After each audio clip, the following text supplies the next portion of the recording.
逃げちゃダメです。質問にちゃんと答えていただきたいんです。ではないと、には当たらないは同じ意味でおっしゃってるんですか。万博ですね、万博会場は夢洲になりましたけども、当然夢洲だけじゃなくて、いろんな地域にお客さんが来てほしい。質問の趣旨を的確に捉えて簡潔にお答えください。夢洲の会場がどうだか聞いてません。ちょっと今手元にないので、正確な数字はですね、ちょっと間違えるといけませんから、担当の方に。の時からあれだけ張り切って言われてたのに、それ把握されてませんか。ちょっと今喋ってるところでした。それ関係ないでしょ。まともに答えてください。今日も人よなんちゃらという言葉で外から一般の方々が批判をしています。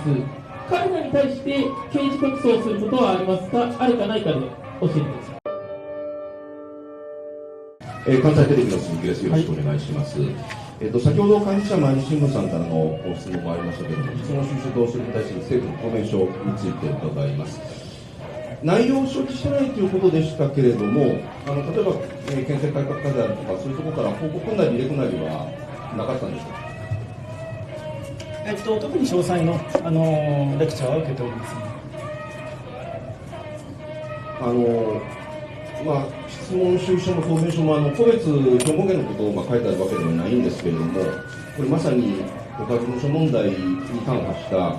それに関係するやり取りですので、危機管理は大丈夫なのかと思いましたが、そのあたり大丈夫です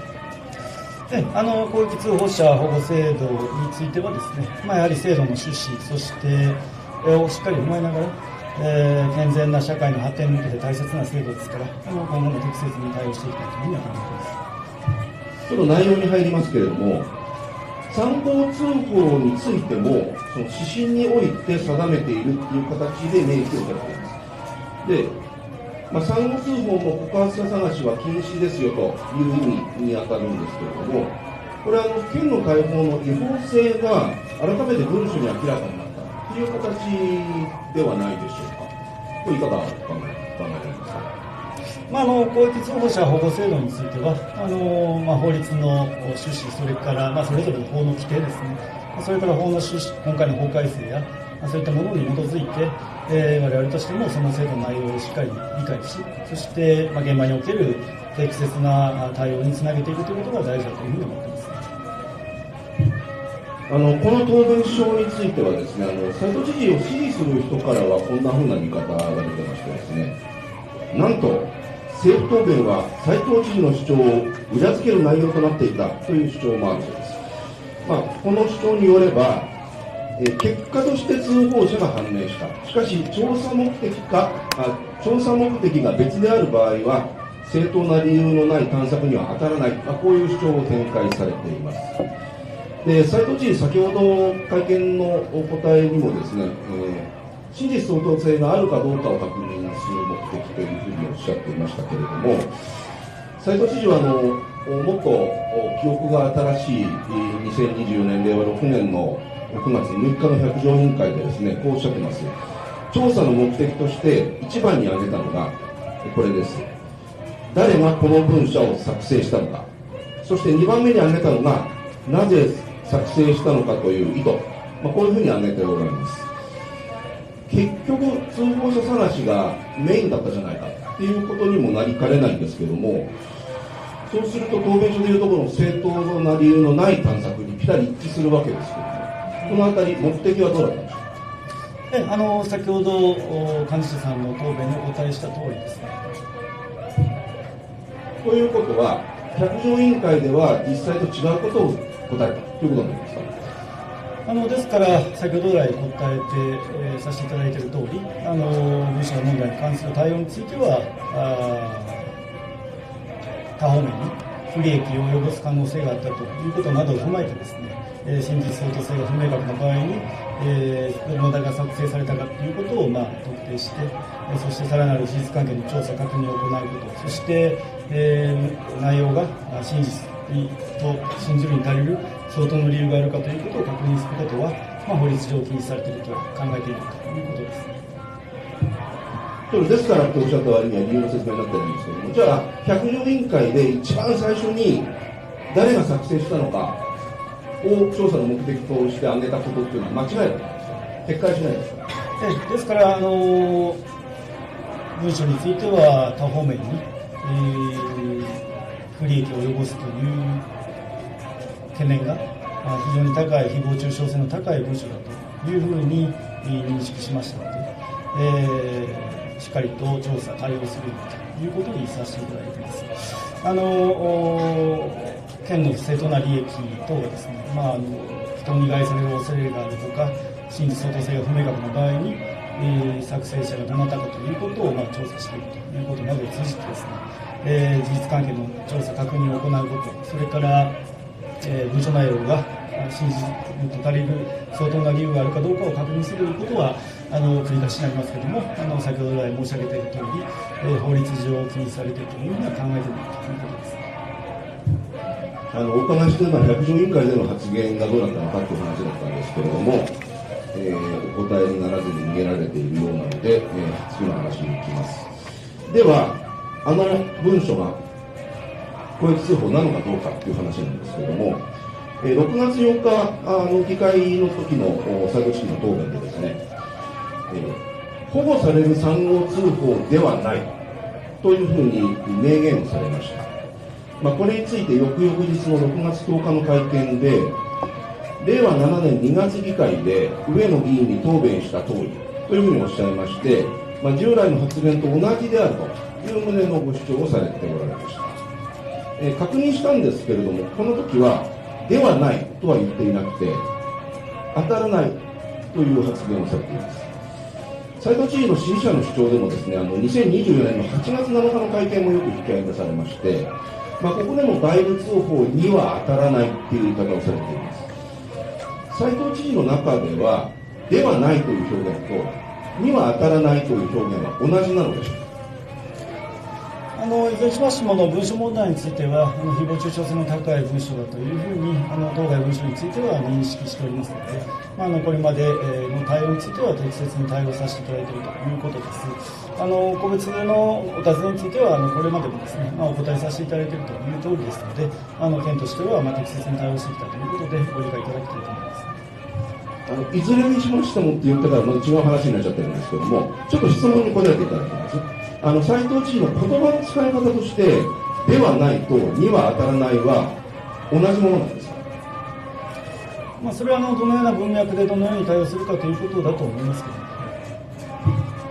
ど、今回そのではないという発言にしたのは一歩踏み込んでいるのか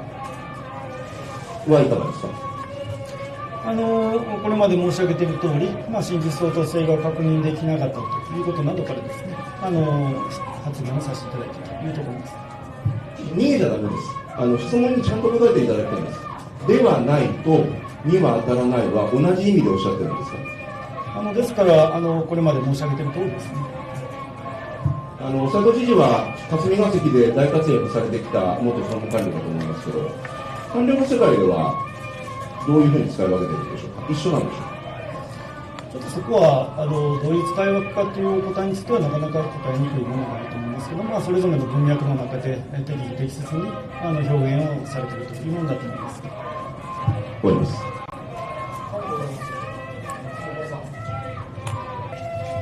フリーランスの松本です。はい。本日は大きく2点という形になります。まずその管理者さんとかその官邸さんの質疑の中でも、文書、告発文書についてですね、誹謗中傷性が高い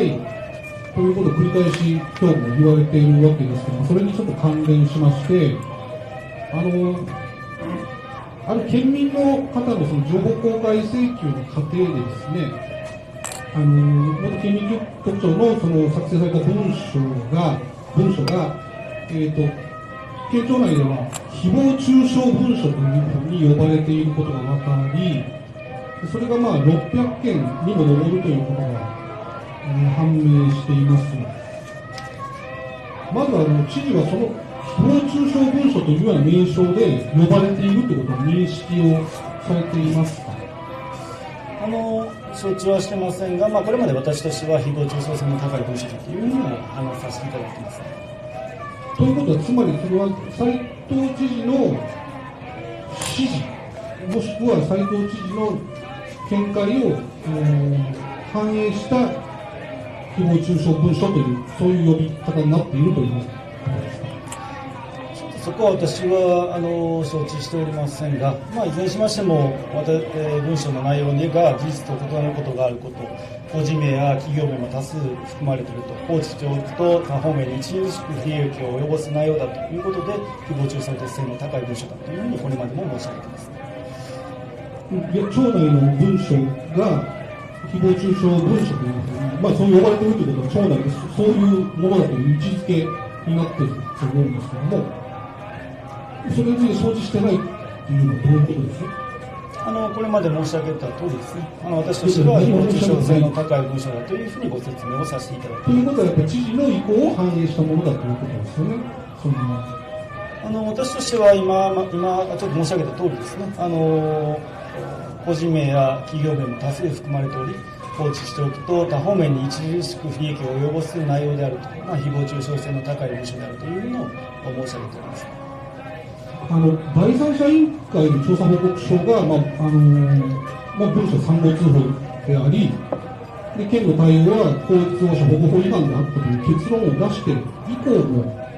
あるいは先ほど話してましたけど、消費者庁が知事の法解釈の誤りを指摘して以降も、町内では誹謗中傷文書というふうに普通に、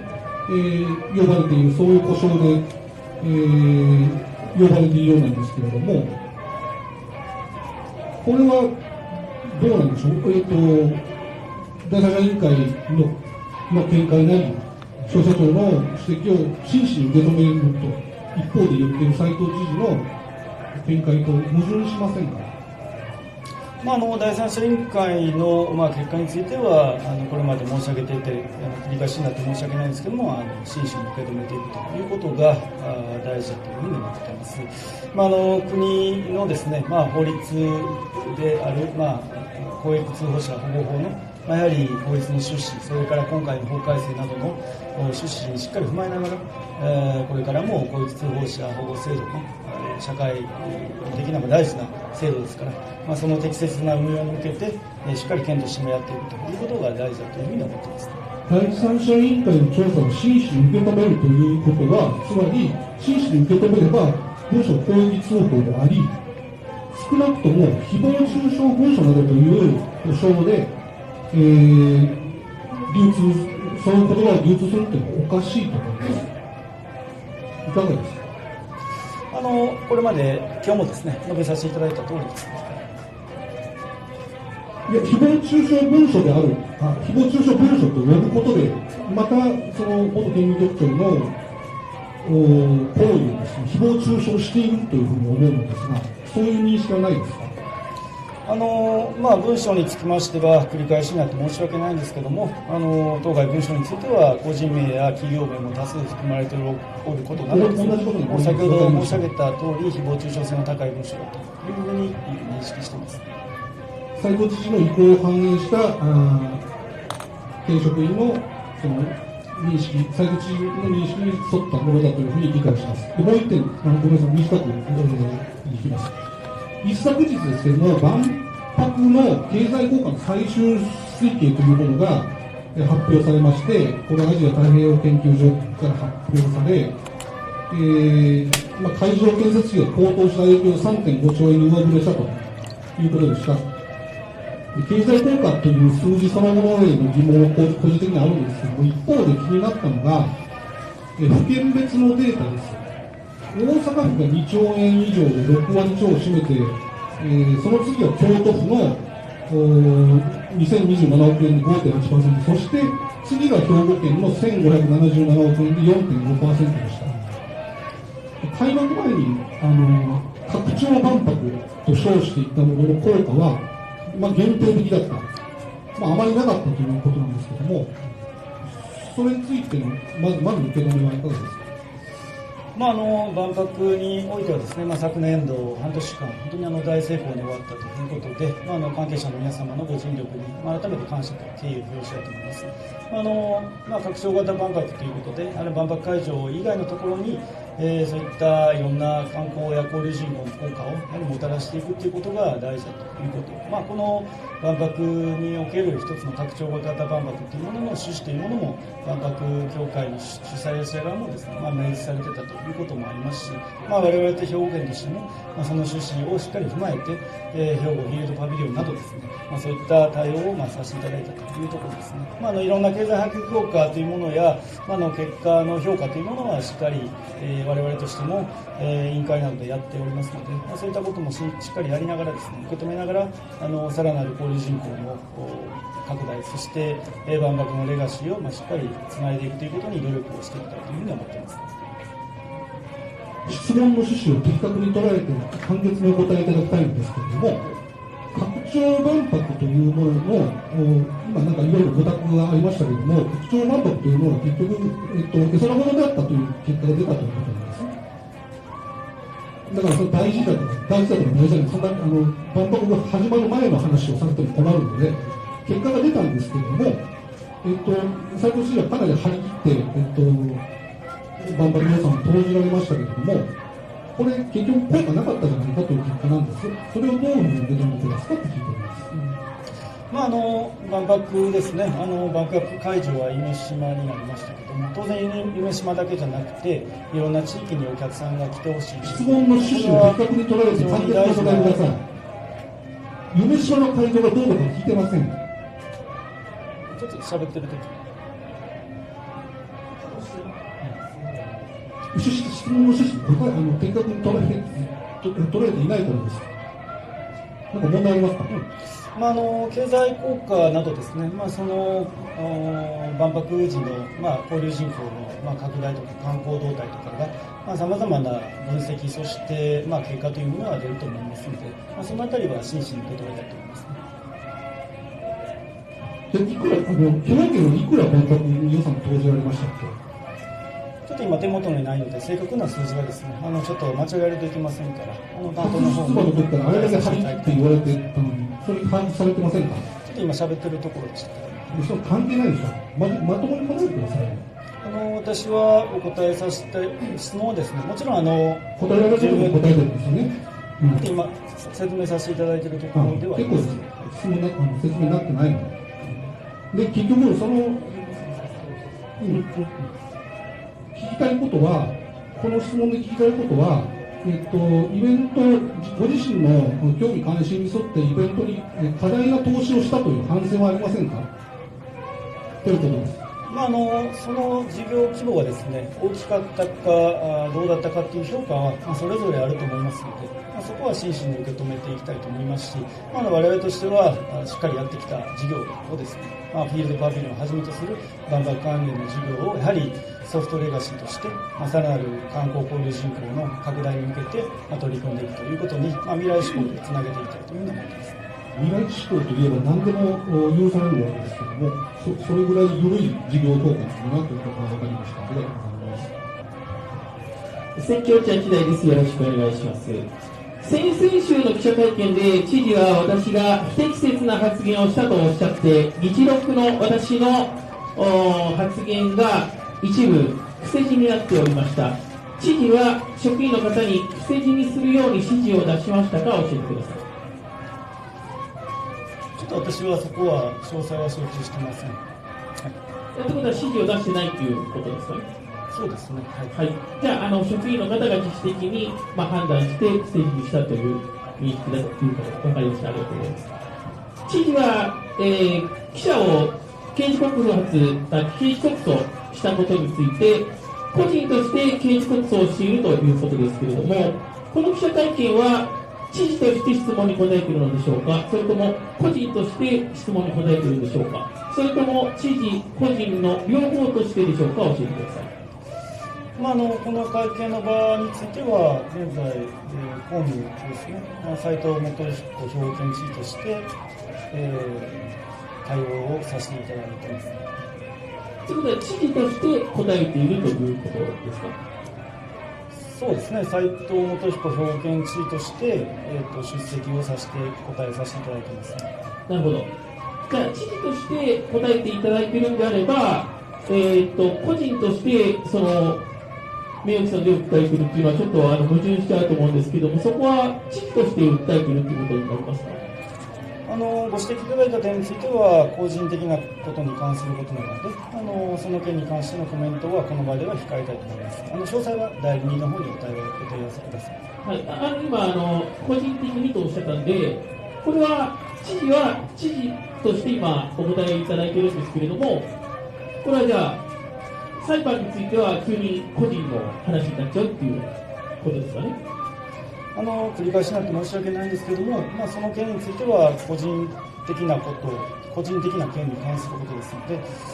この場でのコメントは差し控えたいと思いますので、詳細は代理人の方にお問い合わせいただければと思います。はい、わかりました。じゃあ、ねじれていることが確認できたので大丈夫です。今日も人よなんちゃらという言葉で、外から一般の方々が批判をしています。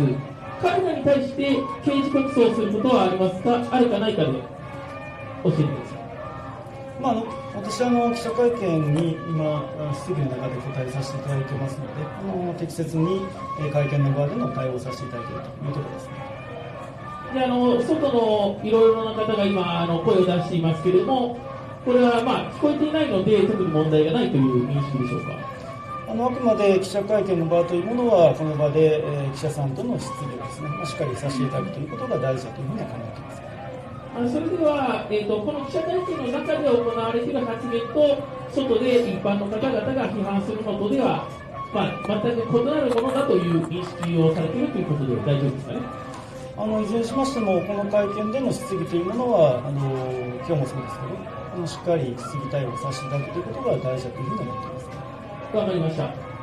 最後ちょっと全然違う質問なんですけども、斉藤知事は兵庫県内の小中学校で展開されている学校給食について、中国産の食品を使わないように指示を出したことはあるでしょうか。学校給食に関しては、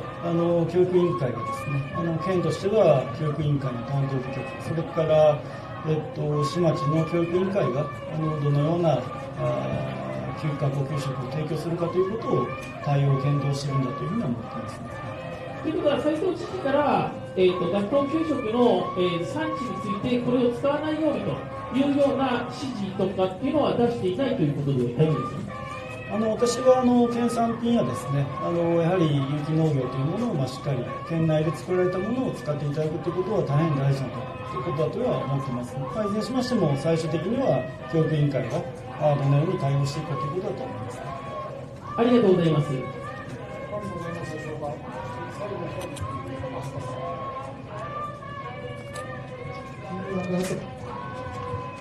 新聞は変えたの木場です。まもなく元県民局長の2年目の命日です。元県民局長は一生をもって抗議するという言葉をなくして残して、お亡くなりになりました。これを忘れるわけにはいかないと思います。しかし知事はこの間、元県民局長は懲戒処分を受け入れたと発言して問題になりました。これを最初に言ったのは5月20日の定例会見です。私と神戸新聞さんに対して2回発言されました。ところがですね、私の神戸新聞の記者さんも懲戒処分のことなどはその時全く質問をしておりません。聞かれてもいないのに元県民局長は受け入れたとおっしゃいました。これはですね、この時どういう意図があってこの発言をされたんでしょうか。その点については前回の会見でもお答えさせていただいております。答えてないですよ。なんで聞かれてもいないのに県民局長は受け入れたとその時発言されたんですか。そんなこと一言もおっしゃってないですよ。ですから前回の会見でも答えさせていただいた通りです。聞いてることに答えてほしいんですけれども、ちょっと次に行きますね。その5月20日のですね、該当部分の、少し前から再現しますと、神戸新聞さんに対しては、初動から懲戒処分の決定に至るまで適切に対応してきたと。そして元局長さんに対しては懲戒処分をさせていただいたということですよ。そしてご本人などもですね、先週赤澤さんが指摘されたようになどというふうにおっしゃっております。などもですね、ご本人もそれを最終的に受け入れてと言っています。で、私に対しても、文書問題については、初動から懲戒処分の決定まで、適切に対応してきたということです。懲戒処分については、元県民局長にはさせていただきまして、最終的にご本人もそれを受け入れたということですとおっしゃいました。つまりですね、県の対応は適切だったということを証明するために、そういう文脈でわざわざご本人も受け入れたというデマをおっしゃってるんです。で本当にこれはね、死者を愚弄するものだと思いますけれども、違いますか。その点に関してはこれまで前回の会見などでもお答えさせていただいている通りです。先週ですね、僕は元県民局長でね、不服はなかったかのように言うのはおかしいと指摘しましたけれども、今ね、今日指摘した問題も死者の内心に踏み込んで、受け入れたなどとね、ねじ曲げて、自分に都合のいいように利用すると、恐るべきね、非人道的な行為だと思います。関連してですね、6月17日の会見で、アークタイムズの岡田さんが、2年前に嘘800公務員失格と言ったこと、あるいは昨年3月にわいせつな文書だと言ったことは不適切だったと思いませんかと質問されましたけれども、知事は答えませんでした。もう一度お聞きしますけれども、嘘800公務員失格という発言は不適切だったとお考えですか。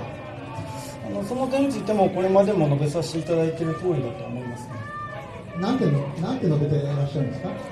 述べさせていただいている通りですので確認いただければと思います。わかりました。その発言はですね、以前は強い発言、その公務員資格800はですね、強い表現をして反省していると何度も言ってきたんですよ。例えばですね、昨年の3月16日の第三者委員会の報告を受けての会見で、知事はこう言ってますよ。元県民局長に対して不快な思い、そして負担を感じさせたということは大変申し訳ない。表現についてはやはり強かったということは反省しなきゃいけないと思っていますと言ってたんです。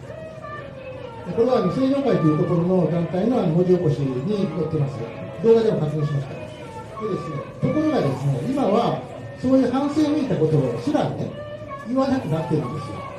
今もさっきの応答でもありましたけれども、もうね、その反省めいたことは言う必要はないと思っているんですか。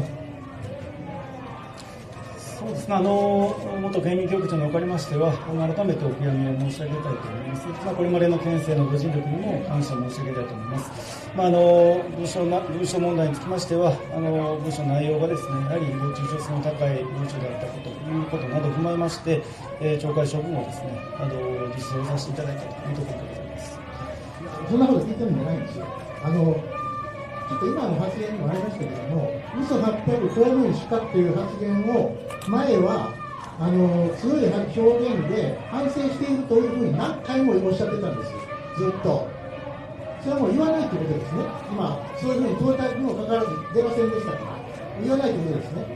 そうですね。懲戒処分についてはですね、弁護士にも法的見解を得ながら手続きを進めさせて、実施をさせていただいたということでございます。ちょっと驚きました。かつてね、そういうふうに何回も言ってきたから、反省しているんだなと、多くの人は思ってたと思いますよ。ところが今は全く言わなくない。何も聞いても言わない。必要ないということでしょ。そういうこと、その姿勢はですね、さっき言ったのかつての反省めいたね、発言はね、世間を欺くポーズだったと、もう思わざるを得ないですね。で、それからですね、その、懲戒処分を県民局長が受け入れたという言葉についてのですね、発言にも反省がないということです。よろしいですか。その点については、前回も含めまして、これまで述べさせていただいた通りでございます。